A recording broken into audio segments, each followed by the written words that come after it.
दोस्तों, कैसे हैं आप सब? उम्मीद करती हूँ आप सब बिल्कुल ठीक होंगे। आज मैं लेकर आई हूँ एक ऐसी कहानी जो आपके दिल को छू जाएगी। बड़े घर की छोटी बहू। तो चलिए शुरू करते हैं। एक छोटे से कस्बे में, जहाँ मिट्टी की खुशबू और इंसानियत की महक अब भी बाकी थी, वहाँ रहती थी दुर्गा, एक सीधी सादी मेहनती औरत। उसका परिवार कभी बहुत खुशहाल था, लेकिन वक्त ने करवट ली और सब कुछ बदल गया। अब घर का खर्च चलाने के लिए दुर्गा अपने हाथों से मिट्टी की मूर्तियां बनाती थी। उसकी मूर्तियां सिर्फ मिट्टी की नहीं, बल्कि उसके सपनों, उसकी मेहनत और उसकी उम्मीदों से गढ़ी जाती थीं। हर सुबह वो सूरज की पहली किरण के साथ उठ जाती, मंदिर में दिया जलाकर हाथ जोड़ती और मन ही मन कहती, हे माँ दुर्गा, बस आज का दिन अच्छा बीत जाए।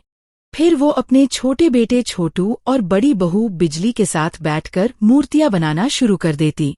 उनके घर की मिट्टी अब उनकी रोजी बन चुकी थी। एक दिन सुबह सुबह बाजार से फोन आया। बाल बाबू नाम के व्यापारी ने कहा, आज ही मूर्तियां लेकर आ जाओ, सब बिक गई हैं। दुर्गा के चेहरे पर खुशी की चमक आ गई। वाह माँ, मेहनत रंग लाई। पर उसे क्या पता था कि यह खुशी ज्यादा देर टिकने वाली नहीं। जब उसका बेटा अमर मूर्तियां लेकर बाजार पहुंचा, तो वहां हंगामा मच गया। ये देखो, हाथ टूटे हैं, चेहरा हिल रहा है। अरे भाई, ये कैसी मूर्तियां बेच दी तुम लोगों ने? अमर के चेहरे से रंग उड़ गया। वो समझ नहीं पा रहा था कि ये सब कैसे हुआ। उसने तो पूरी नीयत से मेहनत की थी। पर बाजार वालों ने सब मूर्तियां लौटा दीं। घर लौटकर जब उसने ये खबर सुनाई, तो सबके चेहरे उतर गए। माँ ने कहा, शायद मूर्तियां ठीक से सूखी नहीं थी बेटा, लेकिन अब रोना बेकार है, फिर से मेहनत करनी होगी। पर इसी बीच घर के कुछ रिश्तेदारों ने ताने मारने शुरू कर दिए। इस घर में अब ये मिट्टी का धंधा चलेगा क्या?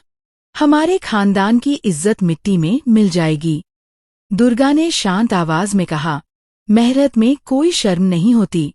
अगर यह काम छोटा है, तो हमारे इरादे बड़े हैं। उसकी बात सुनकर सब चुप हो गए, लेकिन हालात फिर बिगड़ते गए। उधर बाजार में उसका नाम बदनाम हुआ, इधर घर में कलह बढ़ने लगी। फिर एक दिन अचानक, जब सब उम्मीदें टूटने लगी थी, तभी दुर्गा ने अपनी बहुओं को बुलाया और कहा, हम सब मिलकर यह काम करेंगे। अगर 10 हाथ साथ हों, तो मिट्टी भी सोना बन सकती है। सबने मिलकर फिर से मूर्तियां बनाना शुरू किया। इस बार सबने तय किया कि हर मूर्ति पूरी तरह सूखेगी, फिर ही बेची जाएगी। कुछ दिनों बाद उनकी बनाई नई मूर्तियां फिर बाजार पहुंची। लोग हैरान रह गए, इतनी सुंदर कारीगरी, इतनी सफाई। धीरे धीरे उनका नाम फिर से बनने लगा। अब जो लोग उन्हें नीचा दिखाते थे, वही कहने लगे, देखो, मेहनत का फल क्या होता है। पर तभी कहानी ने मोड़ लिया। एक नई परेशानी उनके दरवाजे पर दस्तक देने वाली थी। घर के एक सदस्य ने चाल चली। वो चाहता था कि दुर्गा का यह काम बंद हो जाए, क्योंकि उसकी तरक्की उसे पसंद नहीं थी। उसने झूठी शिकायत कर दी कि दुर्गा के घर से मिट्टी की वजह से लोगों को तकलीफ होती है। पुलिस तक बात पहुंच गई, लेकिन दुर्गा ने डरने से इनकार कर दिया। उसने कहा, यह तो अभी शुरुआत है, कहानी में जो आगे होने वाला है, वो तो बहुत खतरनाक है। उसकी यह बात सुनकर सबके दिल कांप उठे। अब दुर्गा अपनी इज्जत और अपनी मेहनत दोनों की लड़ाई लड़ रही थी। उसने ठान लिया, चाहे जो भी हो, वो अपने हाथ की कमाई से पीछे नहीं हटेगी। और जो लोग उसे रोकना चाहते हैं, उन्हें वही जवाब देगी। मेहनत पाप नहीं है, डरना गुनाह है। वक्त बीतता गया, संघर्ष चलता रहा, लेकिन दुर्गा की हिम्मत कभी नहीं टूटी। उसने अपने परिवार को समझाया कि इंसान की पहचान उसके कपड़ों से नहीं, बल्कि उसके कर्मों से होती है। और आखिरकार उसकी सच्चाई और लगन ने सबका दिल जीत लिया। अब उसका छोटा सा घर फिर से हंसी से भर गया था, और मिट्टी की हर मूर्ति में उसकी जीत की झलक थी। दोस्तों, कैसी लगी ये कहानी, बड़े घर की छोटी बहू?